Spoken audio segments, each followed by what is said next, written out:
Hey, it's Andrew here and Enzo Hi guys. from Home Theatre Engineering, and with us today we have Matt Walker.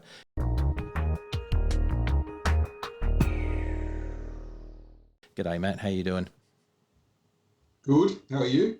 Good, good, good. So, for people who are watching, I'm in Perth. I'm actually at home at the moment. Enzo's at our shop, Douglas Hi-Fi. And where are you, Matt? I'm at home, On the where other I have been for the last 7 weeks. on the other side of Australia, though, right? Yeah, in Melbourne, correct. Cool. All right, so guys, today we wanted to follow on. Really, we did a video the other day on the Borracho Boulder CinemaScope projector, which has been interesting. And Matt, you've got some considerable experience in the projector industry, so we wanted to talk about projectors and the state of the industry, what's going on, what might be coming, what people are doing, decisions people are making. So before we kick off, maybe tell us a little bit about yourself and your background so people know who you are and where you've been. Yeah, so I started in the industry about 1995, working for Sony Electrical, was retail. Had a home theatre installation business. I started in 1999. Went and worked for a company called Selby Acoustics for a little while in the noughties, and then started my business, the Cable Connection, direct until 2014. And after that, I went and represented BenQ Australia for 5.5 years, up until March this year. And I left and decided to go on my own and have a crack at being Matt Walker instead of being Matt Walker from somewhere else. Cool. Okay. So we met you obviously whilst you were at BenQ, and you were really kind of instrumental in I guess introducing us to. I mean, well, you and I bumped into each other in Queensland actually at Cogworks, and we had the X12000 there. We had, I think, the LK990. Did we have the W? I can't remember. Did we have the W5700 there? I'm not sure. W5700, yep. Yeah, and we started talking and found some common ground there, and then I sort of came back with Enzo and went, "Hey, we need to take a look at this stuff." So, and then the rest of it is a little bit of history because the X12000 then sort of shot to fairly, I don't know about prominence, but it certainly took off in Australia. And yeah, absolutely. I mean, that Cogworks event in Queensland was amazing for a couple of reasons. One, obviously, I met you there, and I'm like, who's this little bald dude walking around with a camera wanting to take photos of me? I don't get it. And then, obviously, as things progressed, the X12000H started selling really well in Australia as opposed to just sort of trickling through. And we made no bones about it. I was at you guys just took the front of that product and started pushing it and telling people about it, and all of a sudden it started selling. Yeah, well, I mean, we first looked at it. I mean, I remember when Enzo and I sort of got hold of the first one and put it in the room, and we just started laughing like children, because the colours were not like anything we'd seen before. And I'm just going to flick back. I don't know if you've seen it, Matt. I did a thing on colour space recently on our YouTube channel, trying to explain to people why some projectors with perhaps the same lumen output look so very, very different, and that it's a three-dimensional space. And that's what the X12000 sort of unleashed, really. It wasn't just bright whites, it was luminance in all the colours due to that three RGB, DLP, LED light source. And that was really the secret sauce there, and something that other projectors really don't have, and that's why we got to like it so much. So yeah, excellent. So obviously you've seen the Borracho Big projector. That's a laser, 38 kilogram unit, up to 6,000 lumens, but it still has a color wheel, and it's different technology, right? Yeah, and on top of that as well, Peter Shilkin, that look that he has going on, the beard and the shaved head, I love it. I think it's fantastic. Almost as much as I love Projector. Yeah, there you go. This is the ISO beard we're calling it. Oh Um, dear. Oh, that was unbelievable. when 60 grand, what you get in that unit for 60 grand, and in a residential point of view, that is just mind-blowing how good that projector is. Yeah, And yeah. I think what some people don't get to experience is the actual build quality of that thing, and the look of it and the feel of it. It's, even we didn't even plug it in, and we were just in awe of the machine itself. The construction, yeah. Yeah, The metal case, right? The fact that you've got a full metal chassis inside a plastic case.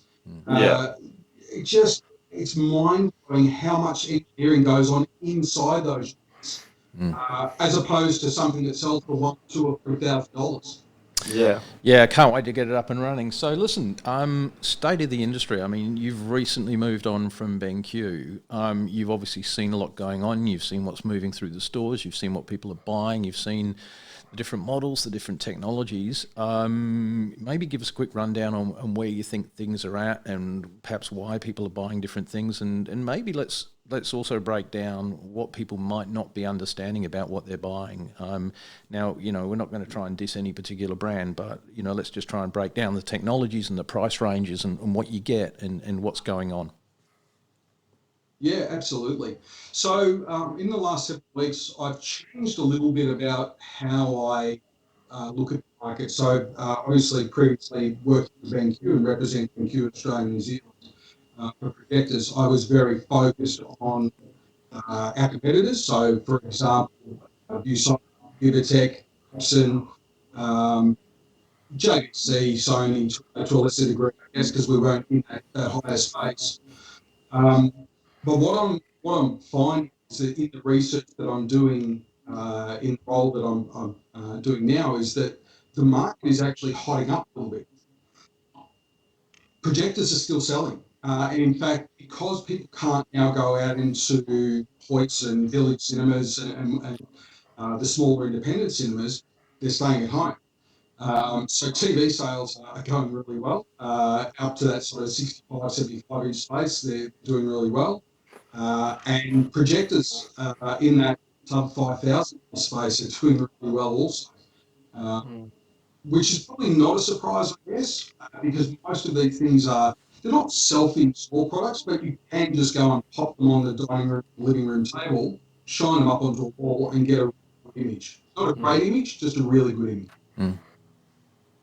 But there's a massive influx at the moment, I guess, of people in the forums, and that they're all kind of talking, Epson 9400 and BenQ W5700 and that new small BenQ as well. Everyone seems to be focusing a lot of energy in that space. Yeah, it'd be interesting. Side too. Yeah, I mean, so one of the things that fascinates me, Epson for a minute. Epson is all 1080p chip based. And I think people are really baffled about this whole 4K thing. We get customers come in, I only want native 4K, or, I'm buying this product, it says it's 4K.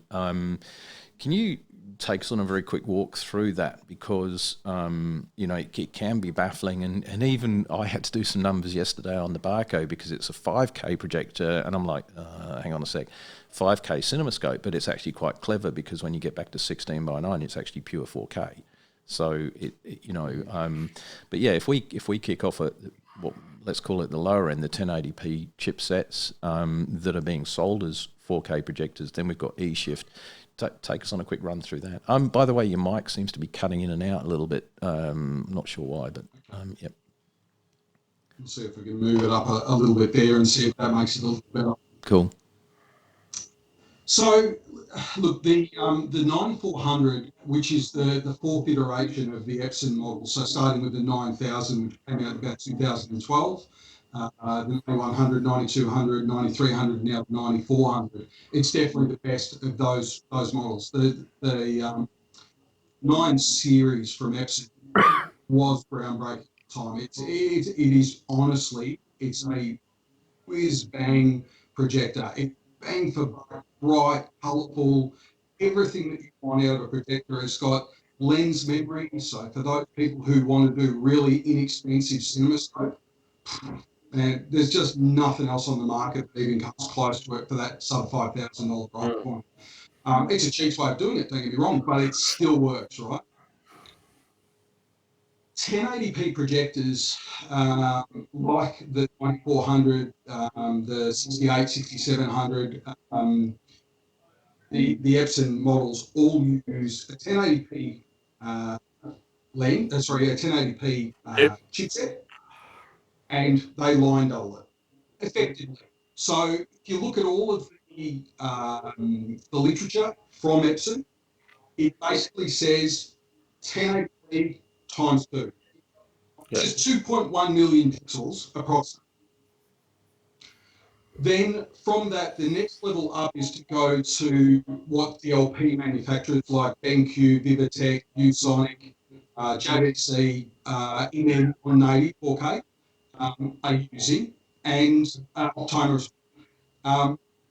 which is a chip that takes a 1080p image and puts it on the screen 4 times. So 1, 2, 3, 4, 1, 2, 3, 4. That gives us effectively 8.3 million pixels. And sorry, I just want to go back and say Epson is actually 4.1 million, not 2.1. So at 8.3 million pixels, what we've got on the screen is 3840 2160, which is UHD or 4K. But it's not true 4K, which is what Sony. So Sony have true 4K, which is 4096 by 2160, which is the full 4K size. And the biggest difference between all of the JVC and the Sony is that you're getting a native chipset. So it froze time and stopped time at right now. On an Epson or an eShift projector, you would only see 4.1 million pixels. On the BenQ, Optima, etc., you would see 8.3 million. And on the JVC and the Sony, you would see 8.8 million pixels if they were using the full 4K. Yeah, but the irony of all this is that everyone's zooming, which means even none of them are getting 4K. That's exactly. If you're not using a CinemaScope lens, I'm sorry, you're not doing CinemaScope. Yeah. All right. So, if there was a sweet spot in the market, if you said, okay, where do you think you get the best return for your money? I mean, and obviously everyone's got very different budgets, but if you were out there shopping, you know, obviously, I mean, value is a difficult thing. The Barco's good value. It's an amazing projector, but it costs a lot of money. The X12000 is stunningly good value because it's a cheaper projector. So we're talking about the 11 grand mark, and it really actually gives some of the Barcos a run for their money because of its construction design and everything else. And then below that, you know, and in that field we've got the SXRDs, the DILAs. You know, where do you think there's a sweet spot in there somewhere, or do you think that's still just, you know, very much down to personal choice? No, look, I think it comes down to a couple of things. I mean, every technology, there's not one perfect technology. I think DLP certainly has its strengths. You know, ultra colourful, that always stays colourful, it doesn't lose colour, good contrast, etc. LCD but obviously suffers for some a rainbow effect. Less and less nowadays, but still a consideration. LCD technology like the Epsons, it can fade out with colour over time, just shining a UV light force through something that will fade or degrade over time. But, you know, ultra bright, ultra colourful, really good pull on, pull off contrast ratio. SXRD technology is kind of a balance between both of those. It gives you really good colours, really good blacks, but comes at a cost. And then DILA, which is super blacks, you know, ink blacks that, you know, as good as it gets. But in my past experience, not quite bright enough for cinema general cinema, needs to be in a back case.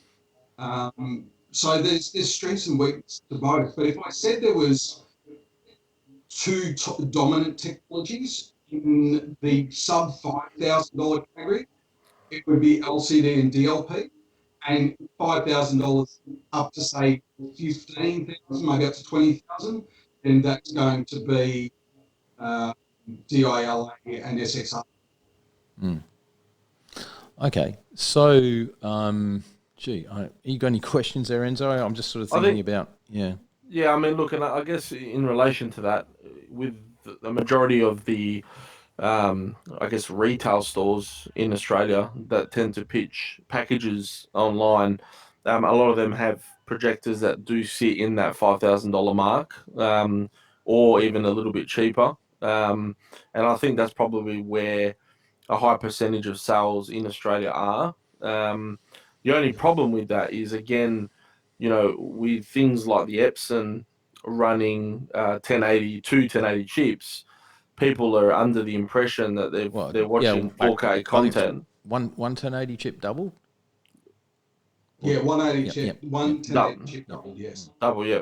That, ultimately they believe that they're watching 4K content. The other problem then is, like I said before, they zoom that content. Yes, they're only spending $3,000, $4,000, $5,000 on a projector, believing that they're getting 4K content. When if they maybe spent a few more $1,000s, they could actually get something a little bit more real. Unfortunately, with this whole zooming in and out of debate, and I mean, this ties to a few other videos that we've done in the past, you could spend 12 grand on the X12000H, and even zooming that, you're still losing light output and pixels. For me, it's quite an interesting space to watch a lot of people get excited about finally getting into a 4K projector, but not really understanding the concept of how 4K and the pixels work. And I think we really need to try and just educate people a little bit more before they run to their local retailer and drop money on something that isn't really what they maybe think it is. I think there's another issue here too, and especially in the cheaper range. And one of the things I've seen a lot from customers calling us up is they've bought the economy versions, and there's some very, very good projectors down there. Some of the BenQs that sat below the W5700, the model numbers, but they have either little or no lens shift, and so installation, ironically, becomes more and more critical the cheaper more you important, go. Exactly. And I've had a few customers ring me up and go, I've got real problems. The picture doesn't fit on my screen, and either the throw ratio is wrong or the geometry is wrong. And one of the tricks that I've seen installers fall for is they put the projector dead center in the screen, but the lens is offset, and they can't shift it, and then everything's screwed up. And that's a massive design thing on the BenQ, where the lens is to the right of the projector, and then like you said, people are installing it center and not realizing, and then everyone starts trying to use that word that we don't like to talk about. Which is what? Keystone. Oh, God. Yeah. So very quickly, for people who don't understand, if you haven't seen any of the videos before, Keystone, don't use it. Keystone. Never. Yeah. It means your projector's tilted down, which means the image on your screen is warped this way.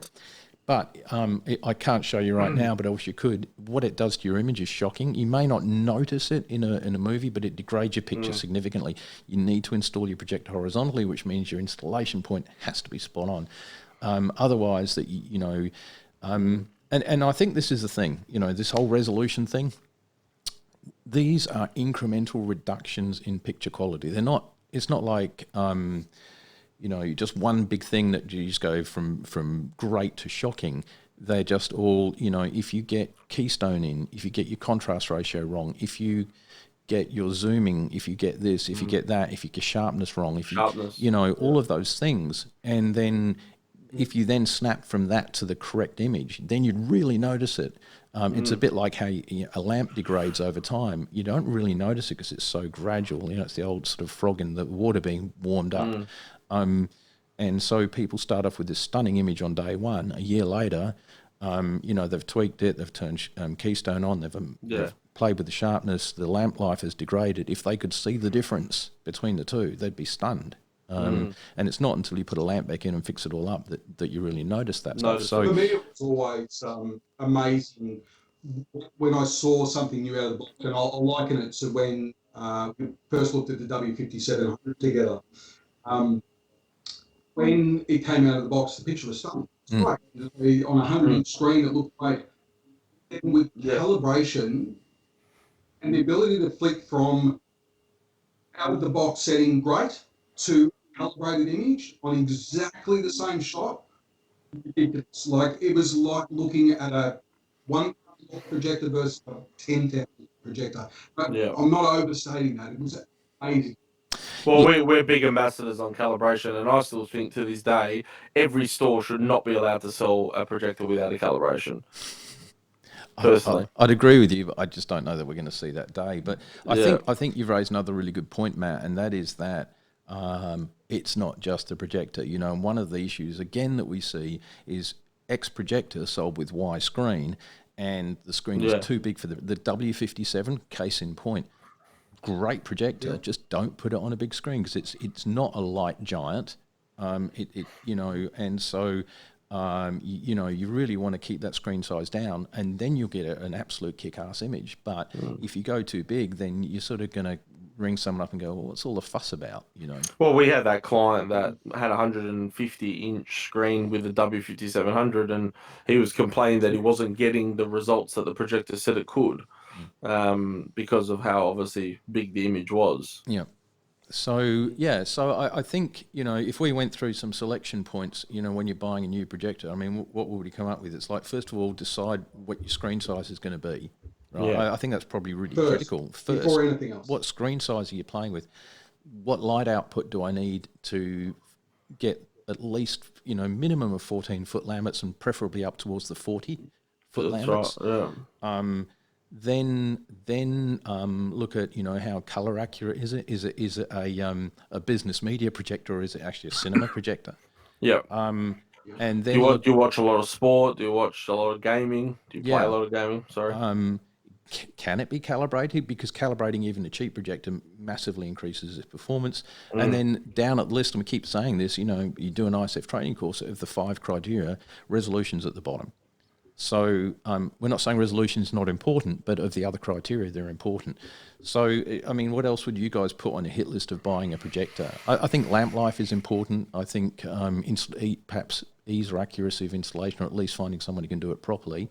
Yeah. Anything else? I think we're way past technology is so advanced now that I personally wouldn't buy a projector that had a 1080 chip. That's just my opinion, but I would be looking at something that was more, had the 8 million odd pixels, or was native 4K. Yeah, and I think you absolutely nailed it. And I don't know, Matt. Maybe you could fill us in on this, but I would, correct me if I'm wrong, but if you are streaming native 4K source material to a native 4K chip or processor, surely the unit's having to do less work.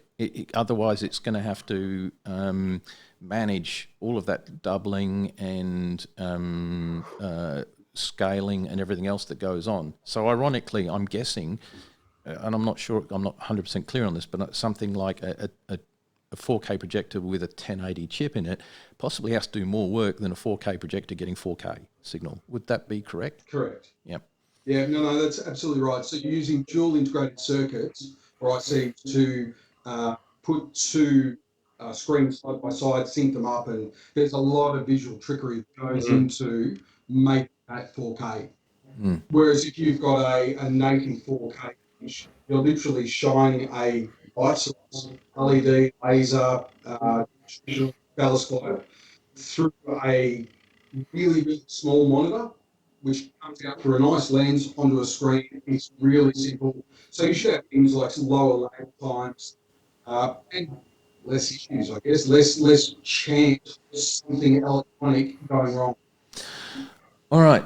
So we've sort of had a bit of a hit list on perhaps what to look for when you're buying a projector. I mean, the other thing is, and this is always a curly one, find a professional. And I'm not talking about necessarily someone behind a retail counter. And I'm not trying to be derogatory towards stores, but speak to someone who is talking to you about, talk to me about your room, talk to me about your screen, talk to me about how much ambient light you've got in your room. That's critical, guys.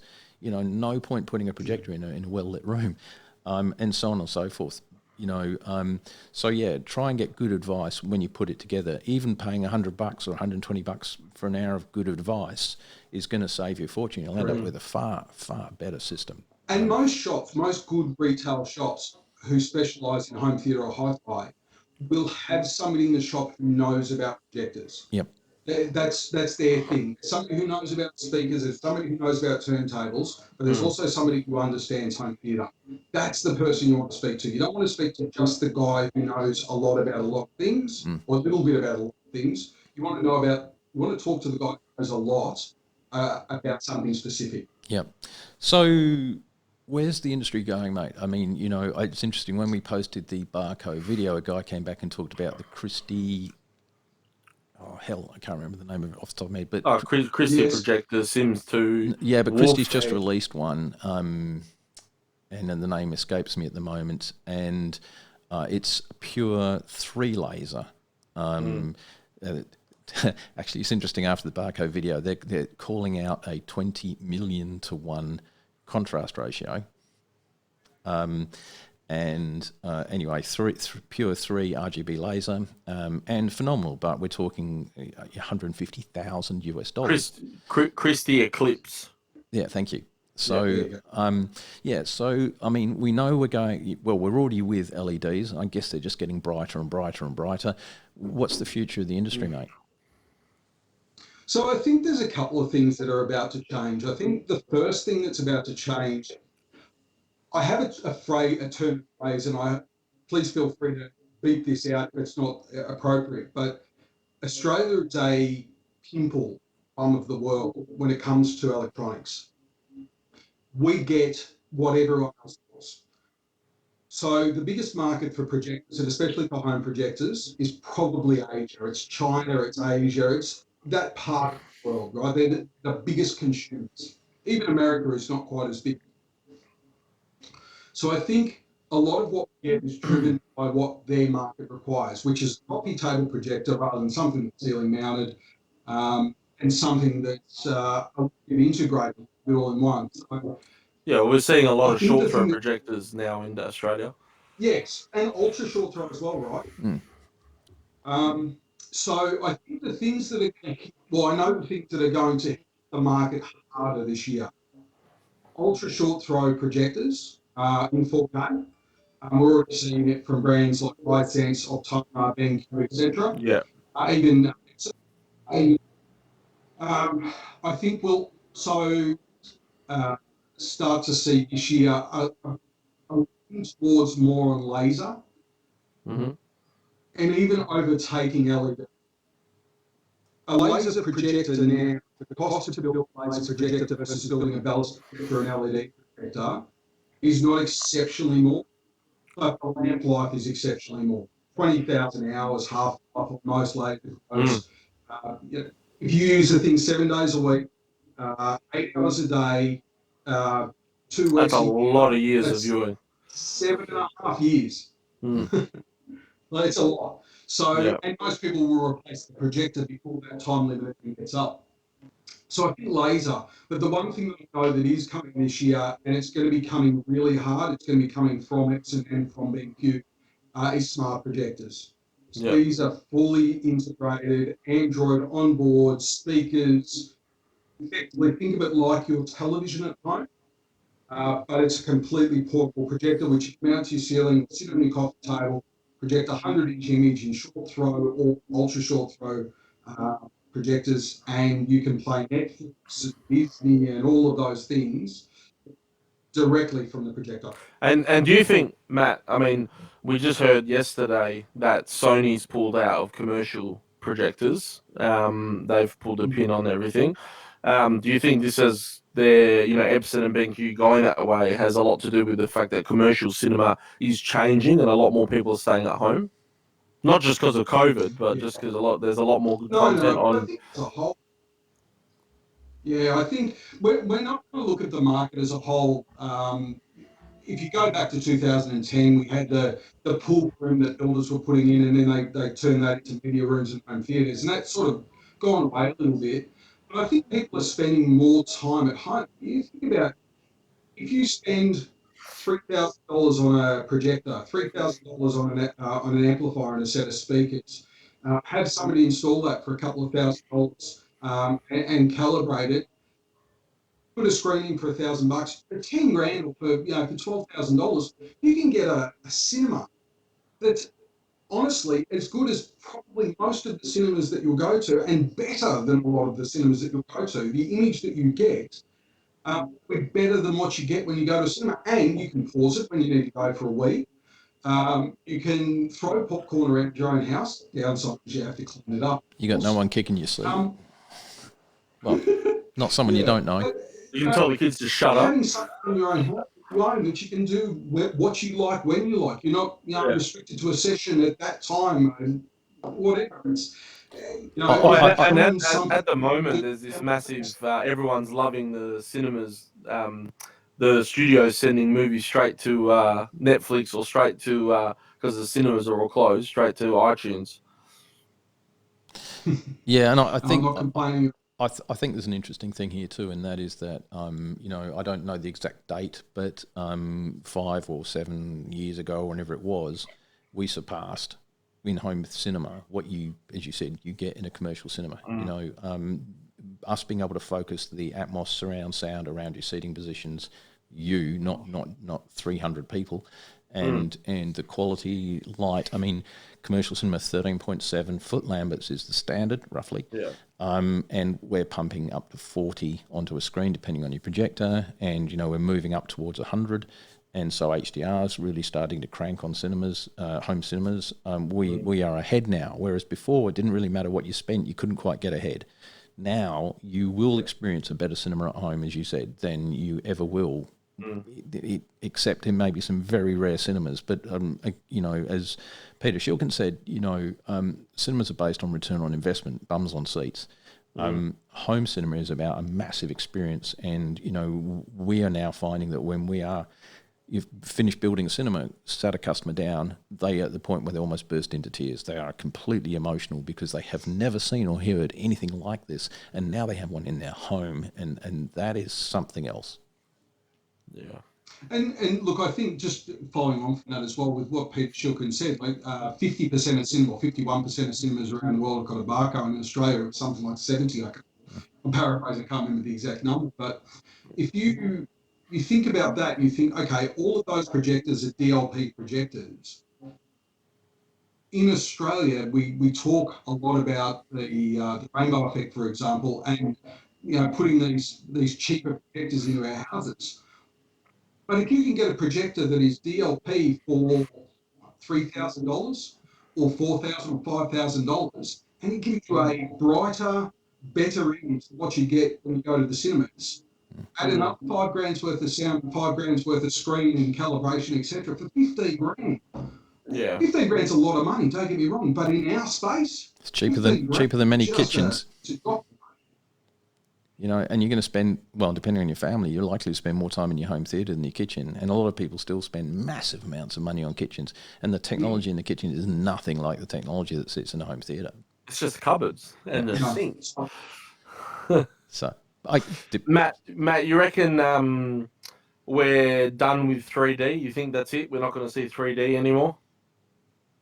No, look, I think 3D is still a thing. I'm not a massive fan of 3D. I did love it when it first came out. I was a 3D gamer and I was all excited about it. And I remember seeing 3D on BenQ back in the day, 1080p, and I remember seeing it on the JVC. It was like a 300. I can't remember what the model number was. It was one of the first of the current series. And the 3D on that was just mind-blowing how good it was. And even BenQ projectors today, you can still do 3D, 4K. Actually, it's 1080p, but you can still do it. People still have 3D collections. They still like it. They still want to watch it. As long as there is people that want it, they'll still put it into projectors. Yeah, well, JBs are still claiming good sales in 3D discs, 3D Blu-rays. I mean, I think there's an additional point here, though, and that is that I'd sort of lay down a bit of a challenge. You know, for our customers who have had their projectors calibrated, one of their first comments is, "Oh my God, this is so three-dimensional." Like when you actually see a fully calibrated projector, the depth of the image is stunning, and that creeps so close to being three-dimensional. You know that the depth in image is insane. yeah, you weigh that up against sitting there with glasses on and everything else, and the loss in light level because of the glasses and so on and so forth. I think that my comment would be is, you know, there's probably different kinds of people, but a lot of the people playing 3D have never seen a calibrated projector, or watching 3D have never seen a calibrated projector, or they have and they still prefer that 3D look. They still prefer it, But, you know, once it's calibrated, it's done. Quick question for you, Matt. One of the things that you and I have gone backwards and forwards over for a while is HDMI. And, you know, we've got HDMI 2.1 rolling out. This has been the bane of our life over various things. Do you see anything? I mean, some people are playing with wireless HDMI, of course. Have you got any thoughts or comments on HDMI and projectors in general? Yeah, so look, my company, the Cable Connection, which I sold off in 2014, that was all about cables, and it was about selling cables. But on the flip side, we also had the 9000, 9100 from Epson, and they included that the W model.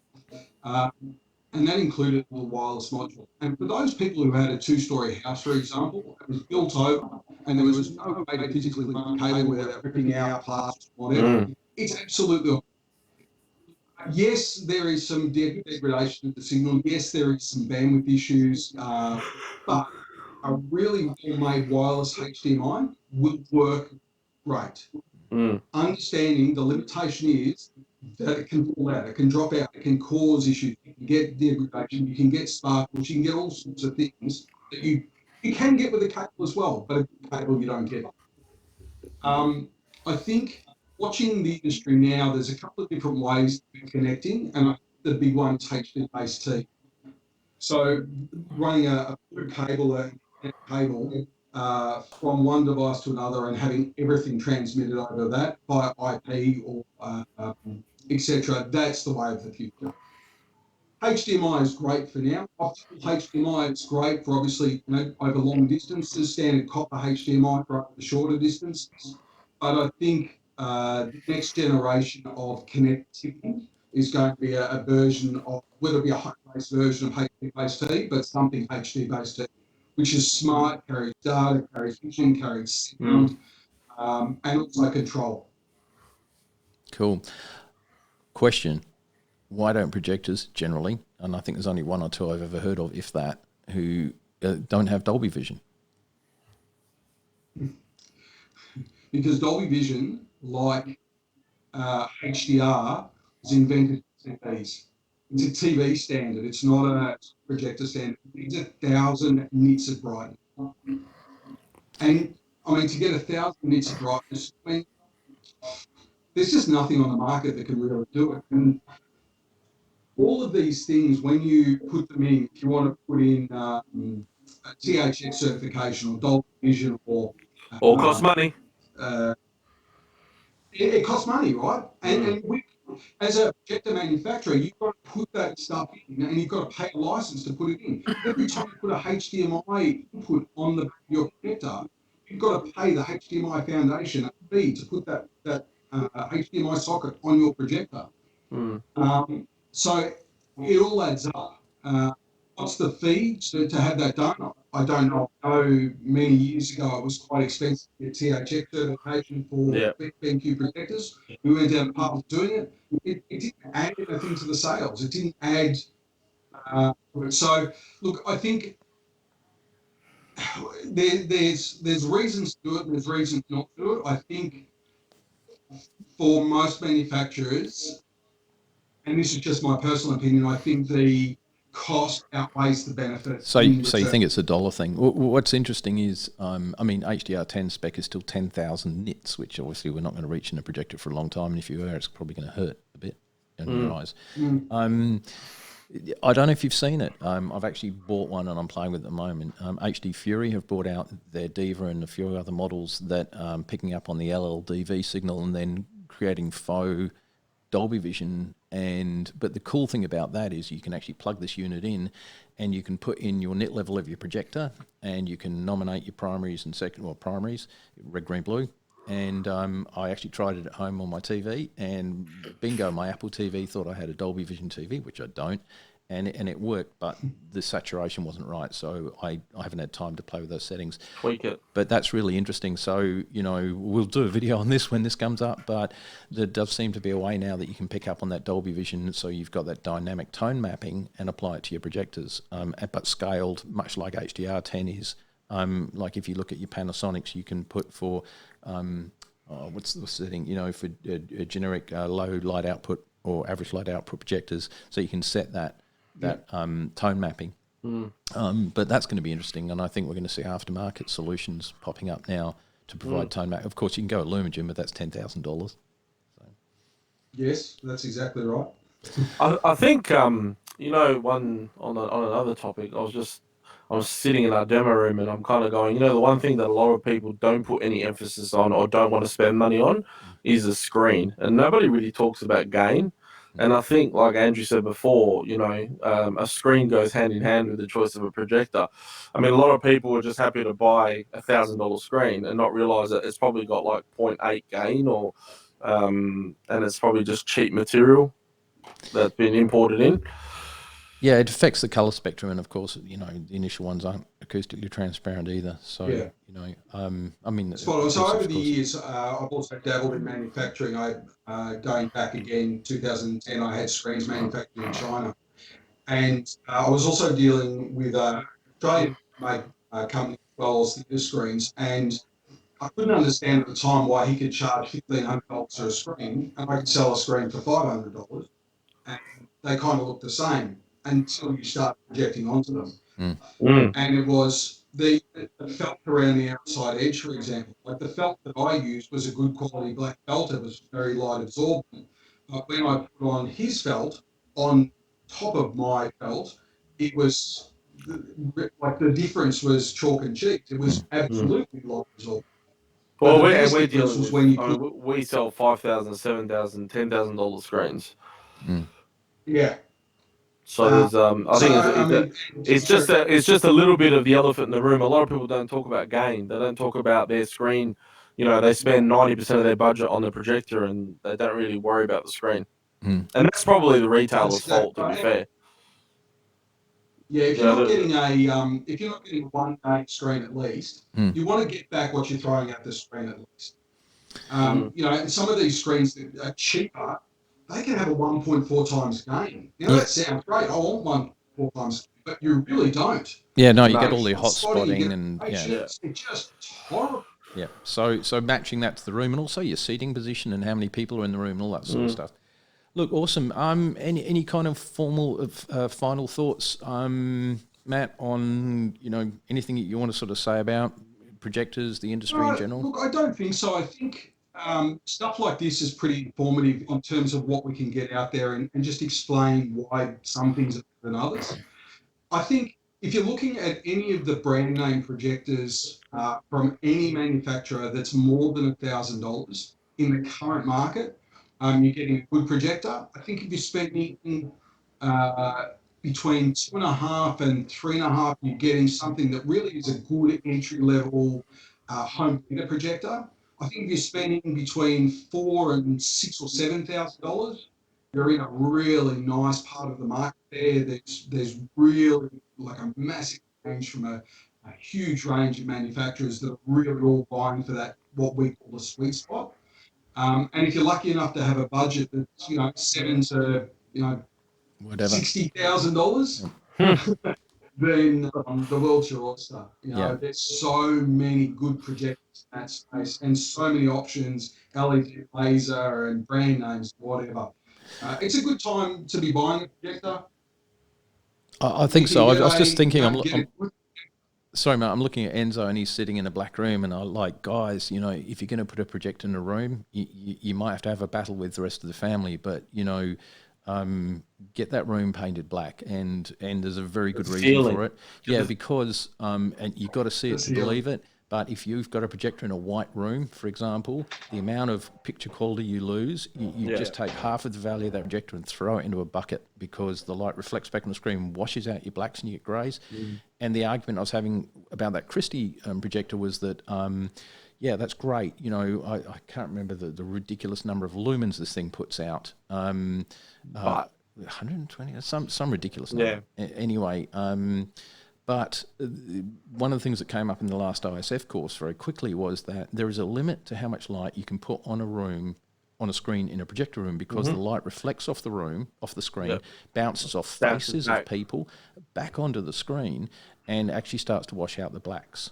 And so the more and more light you put in the room, the more you actually degrade your own picture, and it becomes self-destructive. And, you know, they're trying to work out where that is. But, you know, certainly, and it obviously depends on the room as well, but just because you've got a gazillion lumens, it doesn't mean it's actually going to work well with projectors. TVs are a very different thing. And that's an interesting point, because going off one of the comments on our Borracho video, one of the comments was that in some cinemas in the world, they've started using massive TVs, right? Or two, I think, have the Samsungs or whatever. The problem I have with that is two problems. One, I don't believe that massive TVs will ever replace projectors, but the problem I have is that you lose that cinematic feel, which, you know, what we said about the Borracho is that the Borracho just feels like a cinematic projector. So a TV, you lose that. And on top of that, you know, the brightness is just unnatural. You know, it's... And look, call me a traditionalist, and you know, forgive me for being politically correct here, but you know, in the old days when you go in and someone had been smoking in a cinema, and there's, you know, and that beam's flying through the room, my memories is my father taking me to the cinemas the first time as a kid. You know, the whole experience, the rooms we build, when you walk into those rooms, you want to be transported to another place and time. And I know it's a minor detail, but that beam of light zipping across the room and smacking into that screen. With a bit of dust in the air. Yeah, there's something about that, you know, and you're not going to get that. You're just going to get sunglass type glare off a TV panel. I think cinemas that are looking at investing that ridiculous amount of money on a TV versus a Borracho, Loki or Prometheus or whatever they are at $500,000. I understand the cost effectiveness of it, but it's just losing the experience. I mean, I don't see TVs, even though they're getting bigger and cheaper, I just don't see them replacing projectors. But I could be wrong, Matt. Not until maybe we're dead and gone and no one cares anymore. Maybe. Matt, what are your thoughts? Well, yeah, I mean, look, until you can get a 100-inch screen or a 110-inch screen, and get it for, you know, $3,000 or $4,000, which is, I mean, it's realistic in maybe 5 or 6 years' time, but not now. Then the line really does blur even more. You know, realistic bang for buck. Want a screen that's 75-inch, you get it for $2,000, but as soon as you step up into 86 or 98 inch, you're talking $10,000. And it's just, you might as well get yourself a 120-inch screen. All right, so projectors are not TVs. It's still a cinema experience. Hey, Matt, look, thank you very, very much, mate. It's been terrific. We've had a few issues with audio, so I want to thank everyone who's watching this video for bearing with us in terms of, you know, sometimes understanding what's being said. But, you know, we're really grateful to you for joining us, because, you know, there's people coming from all over the world to watch some of the stuff, which we're very grateful for. Really appreciate having you here, Matt. Thanks, of course, Enzo. Yeah, it's been good. And look, please subscribe, like, ring the bell, get your notifications, and comment below, guys. You know, if there's something we've said that strikes a chord, or you've got questions, then pop them up, and then, you know, we can always get back, Matt back to answer them. I've got one question we should pose. I reckon we look great bald. Enzo should go bald as well. So if you think Enzo should go bald, you know what? This is the longest I've had my hair in a long time, so I might have to shave. No, you've got to go bald. It's where it's at. Mate, longest. You've had hair longer than I have. Yeah, I mean, I got to grow a beard as well, but hey, I don't think our viewers could handle 3 of us with bald heads and beards. I'm not sure if that's, mind you, that could be a thing. You know, could be a thing. The Three Stooges. Matt, thank you very much, mate. I know you're a busy man these days. Matt's. I'll give Matt a little plug. He's starting his own little businesses, and I'm sure Matt will put some links in the comments below. He's really into his 3D printing at the moment, so you might be able to print some hair for yourself. Thanks. Yeah, no. Been there, done that.